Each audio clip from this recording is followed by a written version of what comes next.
excelente tarde para você. Seja muito bem-vinda, muito bem-vindo à sua consulta com hora marcada. Consulta ao doutor está no ar. E hoje o nosso tema eu tenho certeza que vai interessar para muita gente. Vamos falar a respeito da saúde capilar. Pois é, vamos desvendar aí quais são os grandes fatores de riscos, muitas questões às vezes que estão ligadas à nossa alimentação que a gente não faz nem ideia que interferem na saúde dos fios, fora hábitos e costumes. A gente vai falar também a respeito de calvície que anda aí afetando tanto homens quanto mulheres. E principalmente a respeito dos tratamentos que nós temos disponíveis que sejam de fato eficazes, para quem eles são indicados, quando eles são indicados, de que forma que eles devem ser feitos. Lembrou de alguém a quem essa nossa consulta é importante e relevante? Estamos em transmissão ao vivo pelo site que é www.hittv.com.br. O caminho você já sabe, é só clicar lá e compartilhar o nosso link de transmissão, sair disparando aí para quem você acha que essa consulta vai ser necessária, combinado? Também te convido, é claro, para você participar, encaminha para a gente a sua dúvida ou o seu relato pelo 0 operadora 11 3337 5886. Lembrando, caso você não queira se expor, basta sinalizar para a nossa produção que a gente vai tomar todo o cuidado. A gente vai colocar a sua dúvida, o seu relato em anonimato. Combinado? Temos, é claro, a nossa clássica enquete, gente. Já está no ar, já está onde? No nosso Instagram, @consultaodoutorhittv. Diretor João Capellini, excelente tarde para você. Coloca para a gente a nossa enquete na tela. Vamos lá, qual dessas notícias que prometem aí revolucionar o fim da calvície você quer saber mais? Vamos lá desvendar qual é a realidade por trás da notícia. A adoçante popular pode ser a chave para tratar a calvície, viu essa nos noticiários? Ou você quer saber mais sobre pesquisa com células-tronco que regenera até 100% dos fios já perdidos? Olha que interessante também. PP405, em teste nos Estados Unidos, promete reverter a calvície. Clica lá na alternativa. É claro que a nossa convidada vai trazer para a gente todo o conhecimento que a gente precisa a respeito dela, combinado? Então vamos conhecer quem é a nossa convidada dessa tarde que vai compartilhar com a gente todo o seu conhecimento. Na tela, Lígia Rampazzo, tricologista e farmacêutica. Atua na área há 19 anos, motivada por um amor genuíno pela química e pela biologia. Seu diferencial está em unir ciência e estética com cuidado, com responsabilidade e afeto, oferecendo tratamentos seguros e verdadeiramente personalizados. No dia a dia, observa como desafio alinhar as expectativas dos pacientes ao tempo real, que cada resultado de fato precisa para florescer. Lembrando sempre que beleza também é processo, maturação e respeito ao corpo. Lígia, seja muito bem-vinda aqui no Consulta ao Doutor. Obrigada. Muito bacana ter você aqui com a gente pela primeira vez.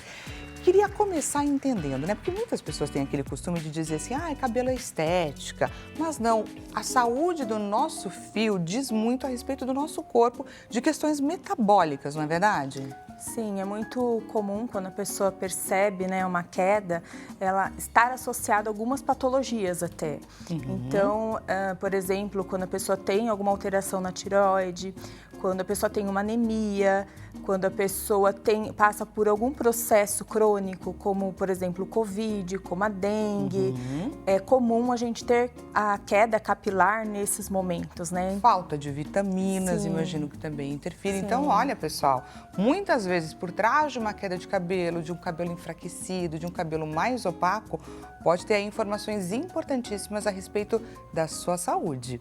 E olha só, quando a gente fala assim em queda de cabelo, preste muita atenção a esse número, gente, que chega a ser até um pouco assustador. Diariamente perdemos fios. Você faz ideia de que a gente perde, gente, em torno de 100 a 150 fios por dia, não é, doutora? É verdade. Normalmente a gente tem essa perda diária que a gente percebe na hora do banho, por exemplo, principalmente a mulher. Mas o nosso cabelo ele também está em constante renovação. E da mesma forma que ele está crescendo, ele também tem fios aí se soltando para vir novos fios. O ciclo do cabelo, ele passa por 3 fases e ao mesmo tempo que cresce, ao mesmo tempo a gente vai perdendo. Eu nem sei, gente, se eu tenho de 100 a 150 fios de cabelo para perder por dia. Mas isso, então, faz parte de um processo que é, de fato, considerado natural. É Explica pra gente um fisiológico. pouco mais sobre essas 3 fases. a gente tem a fase do cabelo quando ele nasce, né? É como se fosse a fase reprodutiva, né? Que a gente conhece e aprende bonito, lá no primário, né? O cabelo, quando ele nasce, aí ele vai ter uma fase de crescimento e ele vai ter uma fase que ele vai se desprender para vir um novo fio. Normalmente, essa fase, ela dura aproximadamente 120 dias. Tá. Então, todo o nosso cabelo vai passando por esse ciclo. O que acontece muitas vezes é que nessa fase de desprendimento, a gente tem muitos fios nessa fase. E aí a gente começa a observar uma queda por fios nessa fase de desprendimento. Olha só, gente, que interessante isso. É um ciclo e ele, é um ciclo. De fato, acontece para todo mundo. Sim. Quando que eu identifico que essa minha queda está além, assim, quais são os sinais? Quantidade, eu imagino, mas assim, quais são os sinais que podem trazer esse alerta de que, olha, tem algo que não vai bem?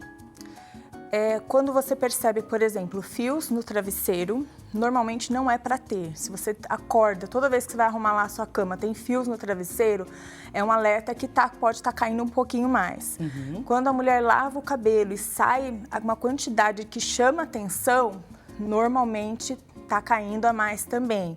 E quando a pessoa percebe que o fio ele está ficando mais fino, a pessoa teve aquele volume de cabelo, não tem mais, parece que aquele cabelo está mais fininho, está perdendo densidade. E quando começa a apresentar falhas também, né? A pessoa fica assim com a entradinha um pouco mais aparente, ou em determinados tipos de alopecia, a gente vê falhas realmente no couro cabeludo, então é um alerta aí de que alguma coisa não está indo bem. Que algo não está indo bem de fato. Fala pra gente o que é o eflúvio telógeno. Porque a gente tem aí um eflúvio telógeno que costuma acontecer na estação de outono. Mais ou menos. Tem muitas informações aqui nessa pergunta que eu fiz. Quando a gente fala de eflúvio telógeno, eflúvio é a queda e telógeno é uma das fases que nós falamos. Então, quando a gente tem um eflúvio telógeno, quer dizer que a gente tem uma queda mais acentuada nessa fase de despreendimento. Aqui no Brasil, a gente percebe isso por quê? Porque a gente tem o sol, a exposição solar, presente na maioria dos dias. E a gente esquece, às vezes, que o cabelo também sofre com os raios ultravioletas. Então, causando dano celular aos fios e fazendo com que esse fio vá para a fase telógena, que é a fase do desprendimento. Perfeito. E eu tenho outras situações, como você até tinha comentado, né, no comecinho aqui da nossa entrevista, sobre uma infecção no corpo, como foi o caso da Covid, que muitas pessoas, inclusive, passaram por um período longo, né, de queda de cabelo, cirurgia, quais são outras condições? E aí eu queria entender, muito se fala que quando você vive um evento, muitas vezes você só vai sentir essa queda 3 meses depois. Por que essa diferença de tempo? Então, vamos lá. Primeiro, sobre as patologias ou as infecções, a gente tem que pensar que o nosso organismo ele é muito sábio. Então, ele sempre vai preservar os nossos órgãos vitais. Então, o coração, o fígado, o pulmão, o nosso cérebro, é o que o organismo ele vai sempre preservar. A pele e o cabelo é chamado de anexos. Eles são importantes? Interessante isso. São, mas eles não são vitais. Né? A pessoa, assim, se ficar careca, ela continua viva. Mas se ela, por algum problema, tiver um problema sério no coração, pode ser que ela não fique viva. Então, a pele e o cabelo são anexos. Então, toda vez que a gente tem algum processo que traga estresse fisiológico, seja por uma patologia ou seja também uma influência na própria saúde emocional, o organismo vai entender, preciso preservar quem é importante. E aí o cabelo sofre, é quando a gente tem a queda. Então, isso é o primeiro ponto.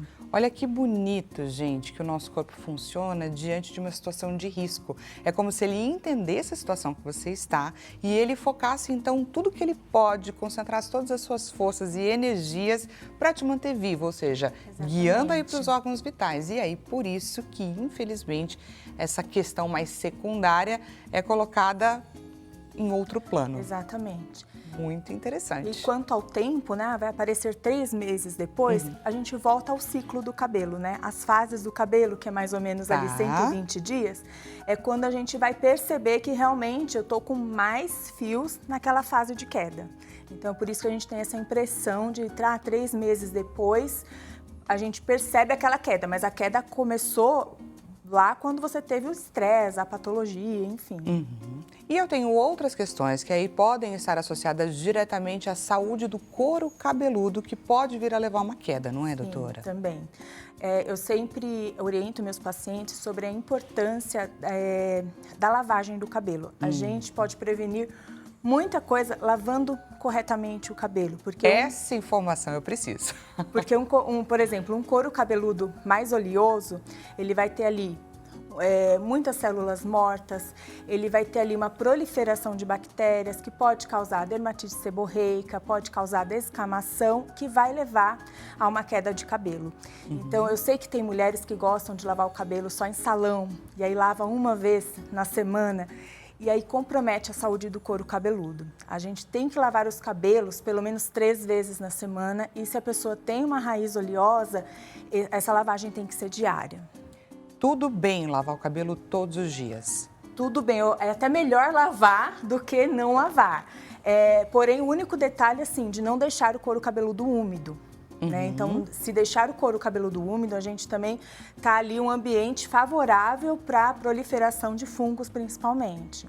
Essa é uma questão bastante importante para a gente trazer o alerta, porque muitas pessoas têm esse costume ainda. Por mais que a informação seja divulgada, tem muita gente que, lavei o cabelo, tá demorando para secar, tô morrendo de sono, enfim, vou. É importante que seque e pode ser secado no secador, isso é até melhor do que dormir com ele úmido que seja. Sim, pode ser sim no secador, mas uma orientação que eu dou é sempre usar o protetor térmico. Ele é muito importante, porque o calor ele vai danificar o fio também. Então, usar sempre o protetor térmico, deixar um espaço, né, do secador, não deixar o secador bem próximo ao couro cabeludo, mas deixar aí uma distância, mas é importante sim secar e dormir com o cabelo bem sequinho.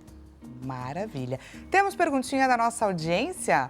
Pergunta na tela. Vamos então para a primeira participação da nossa audiência. Ana Beatriz Souza, de Belo Horizonte. Ana, seja muito bem-vinda à sua consulta. Tenho notado muita queda de cabelo nos últimos meses, especialmente depois de uma dieta. Olha aqui a informação que ela já está trazendo aqui no relato dela. É normal perder tanto cabelo? O que a gente consegue trazer de informação para a Ana? É normal se a gente tem uma dieta não ajustada.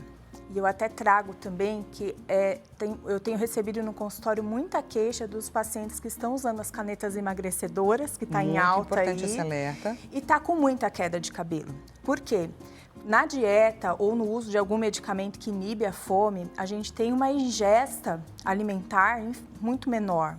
E se essa ingesta não for equilibrada, não tiver uma deficiência de, principalmente, proteínas e aminoácidos, o cabelo vai sentir muito. Então, eu sempre oriento o paciente, você está em processo de emagrecimento, não deixe de comer proteína, porque a proteína ela vai ser essencial para o cabelo, porque senão a queda vem e vem com vontade. E olha que interessante que você trouxe pra gente, porque muitas pessoas podem vir a associar, de repente, essa queda de cabelo com o uso da canetinha, alguma substância, algum ingrediente, alguma questão associada ao medicamento e não, de fato, a essa dificuldade de se alimentar e que daí, pela diferença, né, de nutrientes que você acaba não consumindo, aí o seu corpo acaba sofrendo dessa forma. Então, é mais pela ingesta do que pelo medicamento em si. Observou-se, né, muitos pacientes, porque muita gente estava usando, né? Então, tem muito estudo sobre isso. E o que percebeu que não é um efeito colateral relacionado à substância, mas é um efeito colateral relacionado à dieta. Então, a pessoa deixa de comer e aí a proteína, que normalmente é algo que causa mais saciedade, ela come menos, ela reduz muito a ingesta de proteína. E aí aparece a queda que o cabelo ele sente mesmo quando a gente tem uma deficiência proteica. Então, vamos aproveitar a pergunta da Ana Beatriz para ajudar tantas outras pessoas que estão passando aí por um processo de emagrecimento. Então, ao adotar uma dieta, seja ela qual for, não deixe de investir na proteína, porque isso vai garantir o fio de cabelo que você não está disposta a perder. Ana, muito obrigada, viu, pela sua participação. Temos mais perguntinha da nossa audiência? Pergunta na tela. Então vamos lá agora, Juliana Costa, de Fortaleza. Boa tarde para você também, Juliana. Uso chapinha quase todos os dias e percebi que meu cabelo está mais fraco, quebradiço. Tem como recuperar os fios danificados?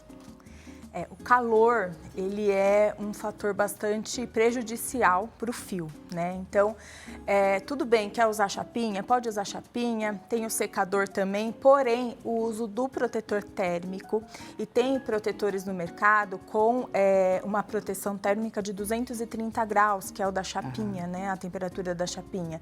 Então, usar o protetor térmico e caprichar sempre na hidratação desse fio. Não adianta só fazer chapinha, escova e não caprichar aí na hidratação. E aí, então, essa hidratação, por exemplo, a gente tem diversas formas, né? Tem reconstrução, tem aminoácido, tem algum que a gente pode e deve usar sem contraindicação e outros que a gente precisa tomar mais cuidado? Isso varia muito, né? Porque, assim, depende da necessidade de cada fio também, né? Aí é só estudando direitinho o fio, sabendo a anamnese dele. É interessante a pessoa que está percebendo que o fio está mais fino, está quebradiço, ela faça uma consulta para a gente indicar aí os melhores produtos ou os mais adequados aí para o cabelo dela. Porém, é legal falar que, assim, aquela hidratação que a gente faz em casa, de uma máscara capilar, ela já ajuda. É melhor do que não fazer nada. Boa. Juliana, muito obrigada, viu, por compartilhar com a gente essa sua dúvida, que eu tenho certeza também ajudou muitas outras pessoas. Essa coisa da gente ficar usando ali secador, chapinha, babyliss, uma hora, infelizmente, se a gente não tomar o devido cuidado, não tem cabelo que resista a esse estresse diário a que ele é submetido de fato. Quando uma pessoa chega no seu consultório, seja homem ou mulher, com essa queixa, né? Estou com queda de cabelo, por onde caminha a sua investigação? Primeiro eu faço um bate-papo, uma conversa para saber os hábitos com aquele cabelo. Então, quais hábitos que você precisa saber que são determinantes? Por que eu pergunto isso? Porque muitas vezes a gente vai ao médico, mas a gente não sabe direito o que precisa ser dito, o que precisa ser relatado. Então, só para a gente já se preparar para a nossa consulta. Eu pergunto quantas vezes lava o cabelo, os produtos que costumam usar no cabelo, se o cabelo tem alguma química, de quanto em quanto tempo faz aquela química. Porque, por exemplo, progressiva é algo que, se a gente não tiver cuidado, ele acaba com o cabelo. Então, eu vou perguntando muito dos hábitos, pergunto também dos hábitos alimentares, porque, por exemplo, hoje em dia tem muita gente vegana, que aí pode ter aí uma deficiência aí de vitaminas. Então, pergunto dos hábitos alimentares também, pergunto se tem alguma patologia, se tem alteração de tireoide, se tem histórico de anemia. A idade da mulher é muito importante, porque na menopausa o cabelo ele envelhece também. Então, eu inicio por essa parte e depois a gente vai para o exame de tricoscópio, que eu consigo visualizar o couro cabeludo e o fio como se fosse numa lente de aumento de 400 vezes. Tá. Então, eu consigo verificar como que está exatamente aquele couro cabeludo e como que está aquele fio. Porque aí você vai entender se é uma alopécia que está instalada ali, não é? Sim, porque no tricoscópio eu consigo enxergar se no bulbo eu tenho bulbo vazio sem fio, ou se eu tenho ali um bulbo dando mais de um fio ou um só. Como é que está a densidade daquele fio, se eu tenho muitos fios finos ou se eu tenho a maioria estão normais. Então eu consigo identificar até o tipo de alopécia por esse exame. Entendi. E essa questão da alopécia, num passado não muito distante, acometia mais os homens, certo? E hoje em dia a gente tem visto relatos de diversas mulheres com queixas de alopécia buscando tratamentos, obviamente. Por que isso? Olha, eu imagino assim que antigamente a gente não tinha disponível tanta química, né? Então, por exemplo, a gente teve aquela época que todo mundo tinha progressiva no cabelo. Até que foi proibido progressiva com formol. Sim. E aí eles adaptaram o botox capilar ou a progressiva sem formol. Porém, eu sempre falo, alisou o cabelo, tem ali uma substância química derivada do formol que vai destruir a fibra capilar. Então, a gente pegou agora essa leva de mulheres com progressiva, com botox capilar ou então com as extensões. Eu tô aqui assim, ó, ouvindo. Faço progressiva. Exatamente por isso que essa consulta está me preocupando um pouco. Brincadeira, pode seguir. Então, hoje eu estou atendendo essas mulheres da progressiva, do botox e agora, mais recente, né, das extensões. A extensão, o que complicado, vamos dizer assim, é que o fio, ele acaba assim, a gente vai né, entre aspas, grudar um fio no nosso fio natural e isso pode causar um peso. E esse peso vai acontecer a chamada tração. Tá. E a gente tem a alopécia de tração. Ou, por exemplo, tá na moda também as trancinhas. Então, muita gente usando aquelas trancinhas, aquilo pesa e aquilo vai fazer uma alopécia de tração. Então, a gente percebe que na parte aqui frontal, a pessoa já começa a ter falhas, ter menos quantidade de cabelo por uma alopécia de tração. Então, são hábitos que a gente não tinha lá atrás, que hoje nós temos, né, dentre as mulheres e que está promovendo aí essa queda de cabelo mais acentuada. Essa questão do estresse, por exemplo, né, da mulher agora cada vez mais estar ocupando cargos mais altos, tendo uma vida um pouco mais parecida, ainda bastante distante, mas ainda assim com relação a estresse e saúde mental, o quanto isso interfere também em casos de alopécia? Interfere muito, porque quando a gente pensa no que a gente estava conversando lá no início, né, do estresse fisiológico, seja ele vindo de N situações, o organismo vai entender, eu estou precisando guardar energia para me preservar. Então, o cabelo e as unhas, ele vai deixar um pouquinho de lado, né? Então, qualquer estresse, seja ele por uma patologia ou seja emocionalmente, por uma rotina, né, muito corrida, onde a pessoa não se alimenta direito, não dorme direito, é um estresse fisiológico. O cabelo vai sentir. Entendi, gente. E a questão genética, o quanto isso interfere? Por exemplo, para mulheres, né, ter a mãe, né, a figura materna com alopécia é um indicativo de que isso pode vir a acontecer ou não necessariamente? Isso pode acontecer, né? Quando a gente pensa na parte genética, quer dizer que a pessoa tem um gene que pode promover a alopécia. Porém, para aquela alopécia acontecer, esse gene precisa ser expressado. Tá. E aí, como que esse gene ele vai ser expresso? É no ambiente que a pessoa vive. Então, se ela tiver um ambiente que é propício ali para queda, ela vai ter a queda, porque ela já tem o gene ali. E aí, a gente tem um ambiente ali que favorece a queda, ela vai ter a queda. Porém, quando a gente tem o gene, mas é uma pessoa que cuida do cabelo, é uma pessoa que a qualquer sinal de queda está fazendo tratamento, a chance dela ter ali realmente uma alopécia ela é bem menor. Entendi. Vamos então falar um pouquinho a respeito dos tipos de alopécia, um pouco mais descritivos, só para a gente entender quais são eles, como diferenciá-los. E aí, então, só para ficar um pouco mais claro essa questão da alopécia e de que forma que ela se manifesta tanto em homens quanto em mulheres. O mais comum são dois, né? Que seria a alopécia androgenética, que é essa genética que a gente está falando. Existe um fator genético e uma questão hormonal. Então, nos homens, os homens que começam a ter, né, as entradinhas aqui ou na região mais do meio do cabelo, ter a queda, porque é genético, ele herdou ali dos pais, dos avós, ele tem essa questão genética. A mulher acontece muito, tem a questão genética, mas acontece muito com a menopausa, porque na menopausa a mulher tem aí um aumento de testosterona. E essa testosterona, quando ela está ali em desequilíbrio, ela pode causar a alopécia androgenética. E a da mulher, ela é mais na frente, não é? No topo? Normalmente na frente. Normalmente a gente começa a ver as falhas aqui. Mas eu já vi mulher com falha mais aqui na região do meio do cabelo também. Que esse meio do cabelo é mais clássico nos homens, nos certo? Nos homens, sim, nos Perfeito. homens. Mas é importante que uma pessoa que tem alopecia androgenética, o tratamento é para sempre. Não pode descuidar em nenhum momento. Não pode descuidar, porque senão ele vai ter falha. E aí eu sempre falo, quando a gente tem o bulbo capilar, a gente consegue tratar no consultório. Quando esse bulbo perdeu, virou uma cicatriz, é só transplante capilar. E olha, pessoal, saibam que existe sim tratamento, daqui a pouco a gente vai falar mais a respeito dele. A alopecia areata. A areata, ela é um fator autoimune, né? Então a pessoa pode desenvolver em várias etapas da vida. Normalmente, quando passa por um processo de estresse emocional, isso pode acontecer.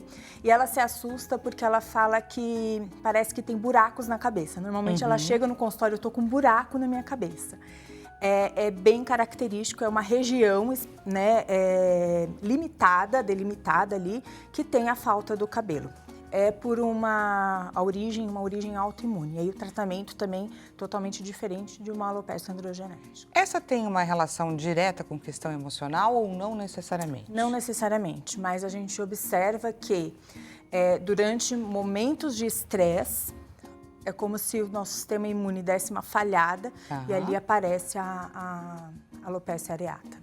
E essa daí também tem tratamento que a gente vai descobrir daqui a pouco. A gente tem a purtração, que era a que você estava explicando pra gente, que é muito comum para quem usa extensão capilar. Sim. E tem a cicatricial? Tem a cicatricial. A cicatricial é uma das mais difíceis de tratar. Por quê? O bulbo, né? A gente tem ali a célula e tem o bulbo. O bulbo, vamos dizer assim, que é onde nasce o fio. Quando a gente tem ali uma cicatriz, pode observar, quem tiver qualquer cicatriz no corpo, ali não tem pelo. Porque verdade. ali não tem mais bulbo. Então, se a gente perde o bulbo, a gente não tem o que fazer além do transplante capilar. Se o bulbo ainda está ali, a gente consegue trabalhar para aquele bulbo que está dormindo voltar a dar novos fios. Mas se a gente tem a cicatriz, aí é só o transplante capilar. Perfeito. Temos mais perguntinha da nossa audiência? Pergunta na tela. Lembrando que você pode participar encaminhando para a gente a sua dúvida ou o seu relato pelo 0 Operadora 11 3337 5886. Agora a gente recebe então a participação da Camila Duarte, de Itaquera, aqui em São Paulo. Camila, seja muito bem-vinda à sua consulta. Estou com queda de cabelo pós-parto e sinto que está caindo em tufos. O que fazer?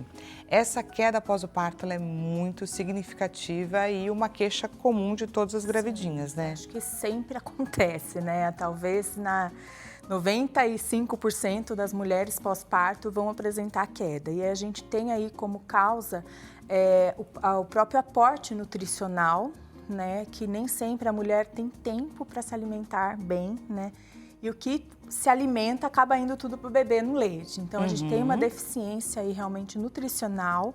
E os hormônios, né? Os hormônios que estavam tudo lá em cima na gestação, tem aquela queda brusca. Isso também vai causar queda. O que fazer nesses casos é a suplementação de vitamina. Até porque se a mulher está amamentando, a gente tem algumas restrições. Exatamente. Mas a suplementação a gente pode fazer sim. Mas é transitório, porque essa mulher vai voltar, né, à rotina, vai voltar a se alimentar, os hormônios vão se equilibrar e essa é um eflúvio telógeno que acontece e é transitório. Olha aí, gente, as imagens de João Capellini aqui compondo com o nosso bate-papo, ela ali olhando para a mãozinha dela e identificando uma queda de cabelo. Essa situação ela é bastante desafiadora e eu queria agora entender, até para trazer um esclarecimento para a Camila, em quanto tempo é possível a gente entender assim, em quanto tempo que nessa situação pós-parto a mamãe já pode retomar a rotina, saber que depois de tal período o ciclo vai voltar com força? Normalmente, com 6 meses, a gente espera que isso esteja se normalizando. Tá. Se não se normalizar, é importante ela procurar ajuda profissional para a gente ver aí o que está acontecendo. Mas com 6 meses, que aí a amamentação, ela diminui um pouquinho, que já vai ter a introdução alimentar, os hormônios já estão, né, entrando novamente, né, em equilíbrio, é para se resolver. Se não se resolver, é importante procurar ajuda profissional. Vou aproveitar essa participação da Camila para trazer agora um questionamento, uma dúvida minha. Num processo de cirurgia, por exemplo, é fato, você até comentou aqui com a gente, que essa queda pode vir a acontecer também. Tem como evitá-la? Algum processo que possa vir a ser feito para tornar essa queda menos significativa?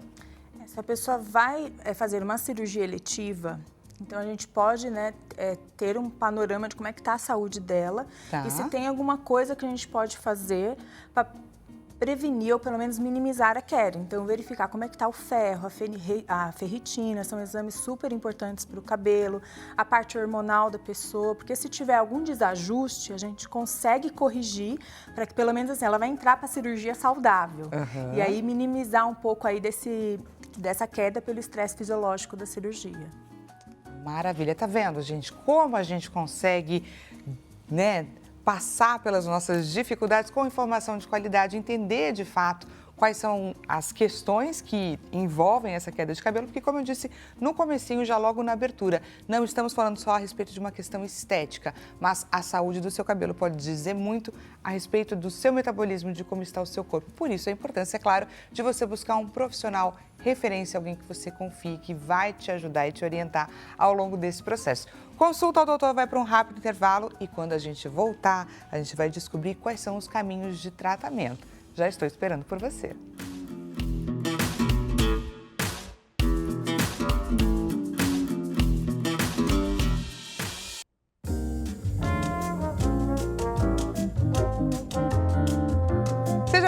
Seja bem-vindo mais uma vez. Consulta ao Doutor está de volta e hoje o bate-papo é sobre a saúde do seu cabelo. Como é que anda? Tá sentindo que ele tá caindo demais? A gente estava aqui comentando no primeiro bloco que um cabelo saudável naturalmente cai ali de 100 a 150 fios, o que eu já considero bastante. Mas você tem notado que a sua queda está mais acentuada? Saiba que, infelizmente, o seu cabelo pode estar dizendo algo a respeito do seu corpo, do seu metabolismo, alguma vitamina que esteja faltando, alguma questão metabólica que precisa aí ser investigada com mais cuidado. Estamos também batendo um papo a respeito da calvície, gente, que deixou de ser tão masculina e tem sim atingido as mulheres. E agora a gente vai entender quais são as formas de tratamento, quais são as alternativas mais eficazes. Se você lembrou de alguém a quem essa nossa consulta é relevante, é importante, nós estamos em transmissão ao vivo pelo site, que é www.hittv.com.br. Basta você clicar e compartilhar o nosso link de transmissão com todo mundo que você considera que precisa receber esse tipo de informação. Também te convido, é claro, a você participar desta consulta que foi feita marcada com todo carinho. Para você encaminhar para a gente a sua dúvida ou o seu relato pelo 0 operadora 11 3337 5886. E temos hoje uma enquete bastante curiosa. São de notícias que têm circulado aí nos nossos jornais, enfim, e que a gente quer, é claro, saber um pouco mais a respeito. Coloca pra gente, João Capellini, a nossa enquete na tela. Entra lá no nosso Instagram, que é @consultaodoutorhittv. Qual dessas notícias que prometem revolucionar o fim da calvície você quer saber mais? Adoçante popular pode ser a chave para tratar a calvície. Pesquisa com células-tronco regenera até 100% dos fios já perdidos. A gente estava aprendendo aqui no primeiro bloco, que a partir do momento que o bulbo não existe mais, é muito difícil você retomar ali um fio, a saúde do fio, né? O fio perdido de fato. Então a gente tem uma notícia que pode ser bastante relevante. PP405 ou PP405 em teste nos Estados Unidos promete reverter a calvície. Clica lá que a gente quer aprender mais sobre cada uma delas. Eu já estou curiosíssima. Para você que chegou agora neste exato momento, Lígia Rampazzo, tricologista e farmacêutica, é quem está aqui com a gente nos nossos estúdios, compartilhando tudo que ela conhece, e agora ela vai compartilhar os causos, gente, as pacientes que ela e os pacientes também que ela já recebeu no consultório dela. Ela vai contar um pouquinho qual era a queixa desse paciente, como que ela fez para identificar e qual foi a alternativa, em quanto tempo então que a gente obteve os resultados. Vamos começar então, doutora? Então vamos então para o primeiro caso que a gente vai então conhecer essa pessoa que foi tratada pela doutora Lígia. Conta pra gente, pela imagem, parece um pouco daquilo que você estava comentando da alopécia areata. É isso mesmo. Essa paciente veio desesperada falando que tinha buraco na cabeça. E é curioso porque essa paciente ela tem muito cabelo. Eu brinquei com ela, falei, você pode perder metade do seu cabelo que você vai ter bastante cabelo. Que você não vai nem sentir falta. Mas ela falou, eu tô com um buraco no cabelo. E não tinha nem dúvidas, né, que é uma alopécia areata. Pode ver que ela é bem delimitada, né? E aí eu queria até aproveitar, desculpa te interromper, mas esse é um tipo de alopécia que é difícil a pessoa identificar que ela tem. Geralmente é alguém que percebe por ela, não é, doutora? Ela falou pra mim que ela penteando, na hora de passar a mão, ela sentiu alguma coisa esquisita, como se estivesse faltando. Ela pediu pro marido olhar e aí ele tomou um susto, mas tem um buraco na sua cabeça. Olha só. Ela tirou a foto e me mandou, né, com essas palavras, né? Porque realmente assusta, né? E dá aquela impressão, será que vai aparecer em outros locais? Ali estava bem escondidinho. Será que ela pode abrir mais, né? Ganhar mais espaço? Isso é possível ou não? Isso é possível. Ali ela tinha apenas uma lesão, mas tem pessoas que têm várias lesões em em vários pontos no couro cabeludo, né? Por isso a importância de você procurar ajuda o Muito quanto importante, antes, muito não importante. perder tempo. Até Tempo é cabelo.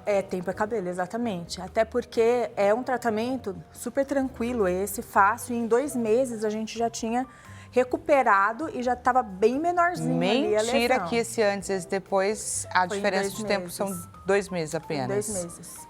Que bacana. E por onde que caminha esse tratamento? Nesse caso, como tem um fator autoimune, a gente precisa fazer uso de medicamentos com aplicação local, onde a gente vai ali aplicar medicamentos anti-inflamatórios e corticoides para diminuir essa resposta imune e voltar a nascer os fios ali. Entendi. Esse tratamento, ele é bastante tópico ou você precisa também fazer exames de sangue para entender o que pode estar acontecendo naquele organismo? No caso da alopecia areata, como ela tinha uma lesão só, então eu não precisei de outros exames complementares. A gente conseguiu ali tratar só fazendo a aplicação em consultório.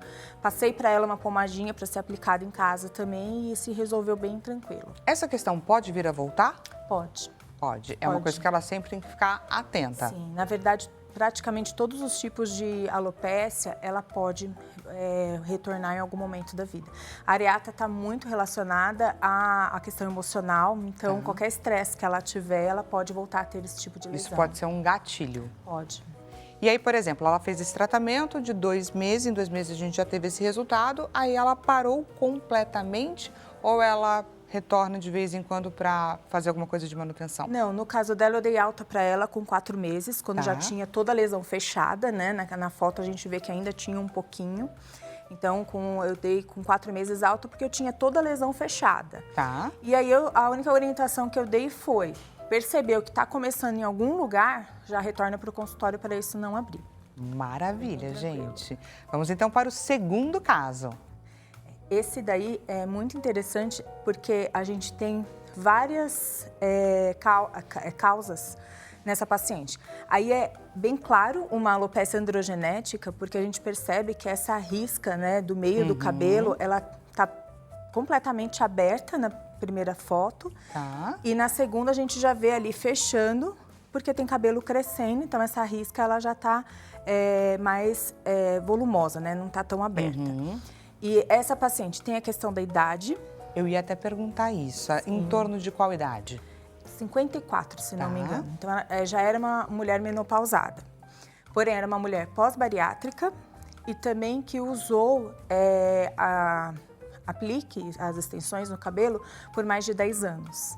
Então, ela veio com uma queda com várias causas, um cabelo bem comprometido. Então, ali a gente tinha a alopecia de tração, a alopecia androgenética e as outras questões associadas à condição da menopausa. A androgenética está relacionada à menopausa. Aí a gente tinha o eflúvio telógeno relacionado à bariátrica, que era uma mulher pós-bariátrica, né? E a alopecia de tração.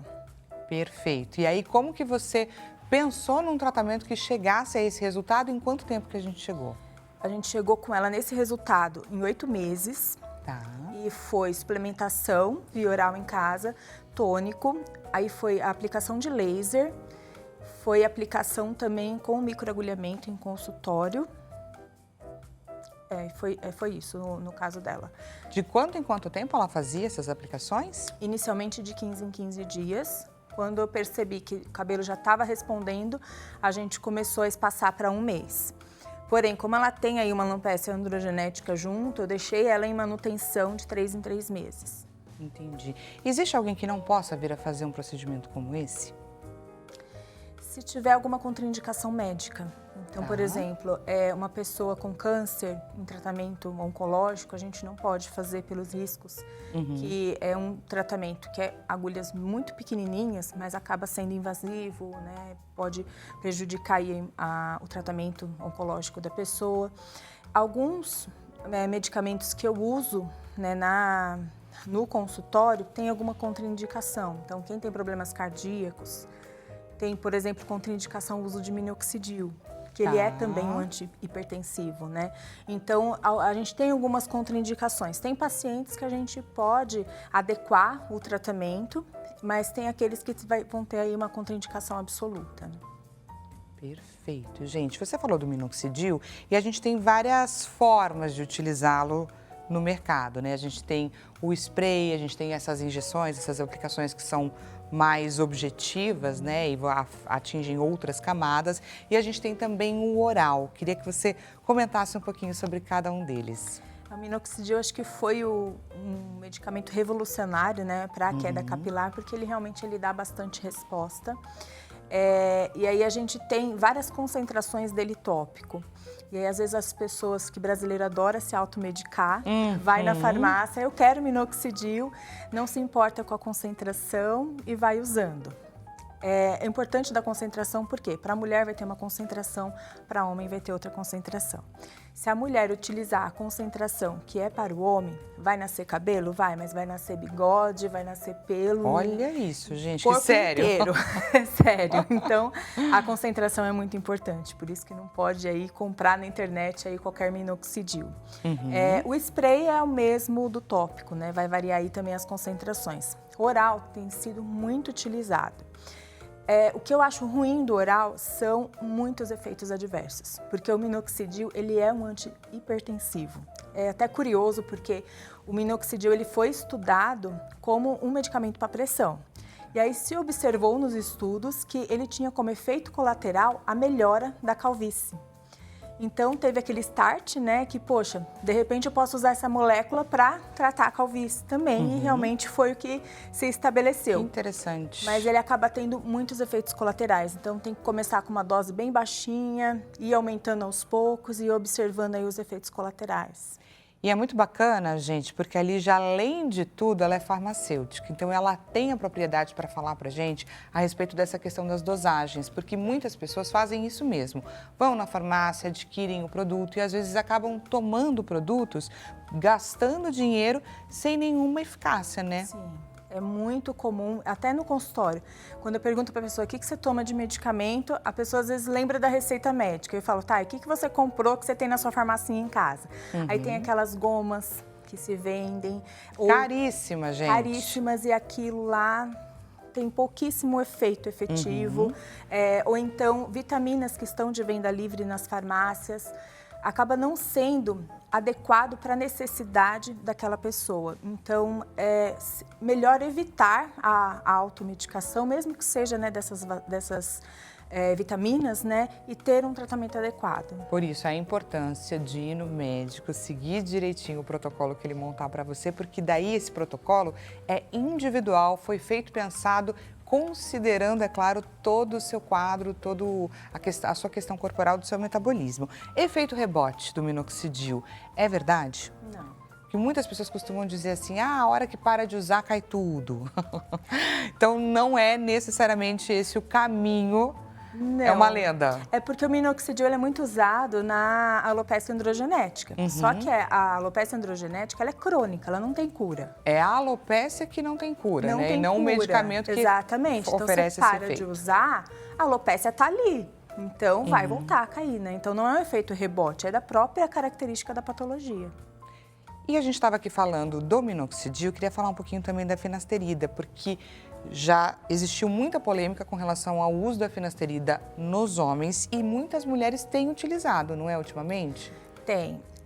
Tem que ter um cuidado, né, com as mulheres por conta da questão hormonal, né? A alopecia androgenética, ela está muito relacionada com o hormônio, principalmente a testosterona. E aí a gente tem, né, no nosso organismo a testosterona livre, a testosterona conjugada, né, o hormônio transportador dessa testosterona. Então a gente tem que tomar muito cuidado. Eu não indico fazer o uso dessas medicações sem um acompanhamento médico, porque às vezes você toma, melhorou a queda de cabelo, mas acaba tendo outras alterações no organismo não desejáveis. Perfeito. Importantíssima essa informação da doutora. Gente, vamos para o terceiro caso, vamos conhecer mais um caso, então, onde foi possível reverter o quadro. Vamos lá, conta pra gente um pouco mais sobre essa paciente. Essa paciente, ela teve um estresse fisiológico bem intenso, porque ela teve internação, teve cirurgia, e aí o cabelo caiu bastante, né? Então, foi um eflúvio telógeno pelo estresse fisiológico. é uma paciente também já menopausada, então que ela continua em tratamento comigo porque também tem uma alopecia androgenética junto. Nessa foto a gente estava tratando o eflúvio telógeno devido ao estresse fisiológico pela cirurgia. Uma foto para outra tem 3 meses, a gente conseguiu ter essa melhora. Tem 3 meses. E aí, nesse processo, você fez também a mesoterapia? Quais foram os Fiz a mesoterapia, fiz o microagulhamento, fiz o laser. E sempre a suplementação oral e o uso do tônico em casa. Perfeito. Essa questão do tônico em casa, por exemplo, você depende muito que a paciente siga à risca ali a sua indicação. Sim. É bem aceito, sim? Tem pacientes Ou que existem pacientes mais... Existe, porque assim, a gente tem aqueles pacientes que eles são realmente religiosos. Tudo que você falar para ele, ele vai fazer. E nesses pacientes a gente tem uma chance de sucesso muito grande. Agora, tem aqueles pacientes que apresentam uma dificuldade maior de adesão, não só com o tônico, mas com todos os medicamentos, né? Então, eu tento fazer, né, uma sensibilização da importância, da necessidade, né, de fazer o tratamento em casa também, né? Que ali, eu sempre falo, é 50%, 50%. É aqui no consultório e em casa também. Tem que fechar essa parceria. E por isso a importância desse antes e depois, né? Porque eu acho que quando a paciente, ela confere de fato, né? Ela tem ali a prova do resultado que ela está tendo, aí também já estimula bastante, não é? Com certeza. Existe alguma contraindicação, por exemplo, já ouvi dizer que se você estiver tomando algum tipo de antibiótico, de corticoide, anti-inflamatório, esse tipo de investimento, né, da mesoterapia não tem função. É verdade ou é mito? Não, é mito. Tá. É mito. A gente pode até ter alguma interação medicamentosa, mas isso eu sempre avalio na hora da consulta.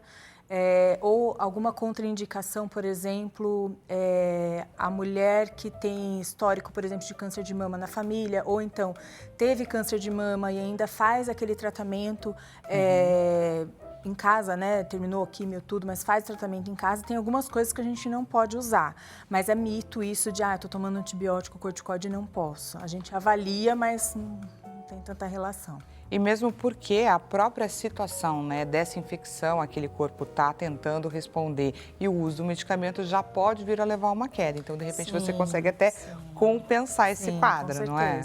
Vamos então para mais um caso, gente. Vamos conferir esse trabalho maravilhoso da Lígia. E aí, esse caso, a gente tem uma questão considerável, né? Essa aqui foi bem na frente, certo, doutora? Sim. Também uma mulher já menopausada, só que aí é interessante porque ela tinha o hábito de fazer aqueles rabos de cavalo bem alto e bem preso. Então, a gente tem tanto a alopecia androgenética como tem uma tração aí também. Tá. E aí também é uma paciente que ainda está em tratamento porque ela precisou de um tratamento mais longo para a gente começar a ter resultado. Mas a primeira coisa que eu falei para ela, não prenda o cabelo tão alto e puxando tanto assim esse couro cabeludo, para não fazer essa alopecia de tração. Então, ali já teve que mudar um comportamento já logo de cara. O comportamento. E aí, quanto tempo de uma foto para outra? Dela, se não me engano, foram 6 meses. Mas ela ainda está em tratamento, que mesmo com 6 meses, a gente não teve ainda uma cobertura completa ali dos fios. Ela ainda está em tratamento. Mas o importante, gente, é a gente entender que existem processos, né? Cada pessoa, cada situação demanda um desafio e é entender. É um processo. É um processo e o cabelo é lento, né? Exato. A gente acha que fez uma aplicação, o cabelo já vai estar compridão. Não, o cabelo ele é lento. Que foi o que, inclusive, a gente leu na sua ficha de apresentação, né? A dificuldade, o desafio que é, obviamente, a gente bate ali na porta do médico, a gente já quer a solução rápida, a solução de forma prática, mas não é assim. A questão é a resposta do corpo, enfim, envolvem várias questões. Vamos juntos conferir o resultado da nossa enquete, que eu estou curiosíssima, gente, para saber qual é a verdade por trás dessa notícia. Na tela. Então, a gente perguntou qual dessas notícias que prometem revolucionar o fim da calvície você quer saber mais. 73%, alternativa mais votada, adoçante popular pode ser a chave para tratar a calvície. Estamos diante aí do fim da calvície ou é só mais uma notícia ainda sem muita comprovação científica? O adoçante que tem bastante estudo relacionado a isso é o stevia, que é até um adoçante natural. E os estudos, eles ligaram o uso da estévia com o minoxidil. Então, o que a gente observou foi que a estévia acaba potencializando o efeito do minoxidil. Ela sozinha não é tão eficaz, porém, junto com o minoxidil, ela potencializa o efeito. Em termos, assim, de produto efetivo no mercado, não temos. Eu, pelo menos, ainda não vi. Mas é promissor no sentido de vai ajudar. Ele vai chegar como um aliado, mas não como uma solução de fato. Sim, é um aliado, é um aliado. E a gente tem alguma tecnologia que esteja em estudo, ou enfim, em avaliação, que pode vir a chegar nesse contexto ou nada muito promissor? Acontece assim, o tratamento do cabelo vai muito assim, do período que a gente pega aquela queda. Se a gente pega aquela queda que já tem cicatriz ali, eu sempre brinco, todo mundo vai conhecer alguém que não tem nada de cabelo, tem aquela careca brilhante. Ali não tem mais bulbo, ali é só cicatriz. Então ali não tem tratamento que dê cabelo de novo, a não ser o transplante capilar. Então, hoje está muito em alta o plasma rico em plaquetas, as células troncos, mas tudo isso a gente está pensando que ali tem bulbo ainda. Pode o bulbo estar vazio, não tem fio nenhum ali? Pode. Porém, eu tenho bulbo. Agora, uma vez que eu não tenho mais bulbo, eu só tenho uma cicatriz, é só o transplante capilar, por enquanto, né? Por enquanto. Por enquanto, mas o importante é a gente saber que nesse por enquanto existem diversas alternativas, opções de tratamento. Queria que você deixasse as suas considerações finais, assim, o que é saúde capilar e quando é a hora de procurar um profissional como você? Eu acho que é importante qualquer alteração que você perceber na sua saúde ou que você perceber no seu cabelo, é importante você procurar um profissional, porque quanto antes a gente iniciar um tratamento, maior a chance de ter sucesso nesse tratamento. E é muito importante cuidar dos hábitos, né? Então, seja na lavagem dos cabelos, seja na hidratação, seja no uso do protetor térmico, é muito importante não se esquecer que bons hábitos capilares vão manter um cabelo saudável.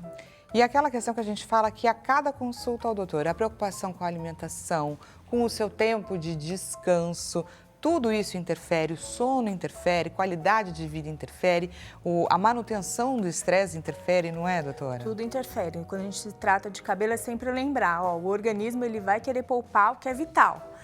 Então, o cabelo, como não é vital, precisa cuidar do todo vital para o cabelo permanecer ali saudável. Então, seja você o responsável por cuidar dessa questão secundária e que nos é tão importante, Com certeza, não é verdade? Doutora, eu gostaria demais de agradecer esse bate-papo. Tenho certeza que o pessoal do outro lado da telinha deve ter gostado demais de aprender um pouco mais sobre a nossa saúde capilar. Aproveita, claro, para deixar os contatos da Lígia Rampazzo, tricologista e farmacêutica. Caso ainda tenha ficado alguma dúvida, não deixa ela ficar não, encaminha para a doutora. Basta você adicioná-la no Instagram, Lígia com Y, _ estética e tricologia. E ela também deixa à sua disposição, gente, o WhatsApp 0 operadora 11 987 49 80 80. Doutora, mais uma vez, muito obrigada, viu? Eu que agradeço, é um prazer estar falando aqui, né, dos cuidados capilares, que é tão importante, né, no nosso dia a dia. E muito obrigada aí por esse momento aí juntas. Volte mais vezes. Com certeza. Muito obrigada pela companhia. Desejo a você um excelente restinho de tarde. A gente volta a se encontrar naquele nosso horário de sempre, 16 horas. Até a nossa próxima consulta.